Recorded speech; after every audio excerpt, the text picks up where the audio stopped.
অনেক সময় আমরা দেখি হাসপাতালে ক্যান্সারের থার্ড স্টেজে চলে গেছে, লোকটা হ্যাংলা হয়ে চিকন হয়ে হায়রে কি কষ্ট পায় দেখি না। বিষ্ণু বলে একটা দোয়া যদি কেউ অন্যের কোনো বিপদ দেখে পড়ে, ওই বিপদ তার জীবনে কখনো আসবে না। শুনবেন? শোনার আগ্রহ আছে?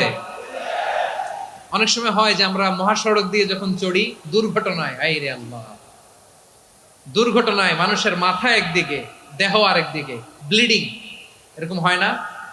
আল্লাহ তুমি হেফাজত করো। বিশ্বনবী বলেন এই দুর্ঘটনা দেখে কেউ যদি এই দোয়াটা পড়ে, তার জীবনে সে কোনোদিন এরকম অ্যাক্সিডেন্টের সম্মুখীন হবে না।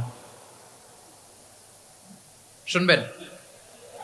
বিশ্বনবী বলেন অন্যের বিপদ দেখে কেউ যদি পড়ে, আলহামদুলিল্লাহিল্লাযী আফানি মিম্মা বাতালাকা বিহি ওয়া ফাদ্দালানি আলা কাসীরিন মিম্মান খালাকা তাফদীলা, মানে প্রশংসা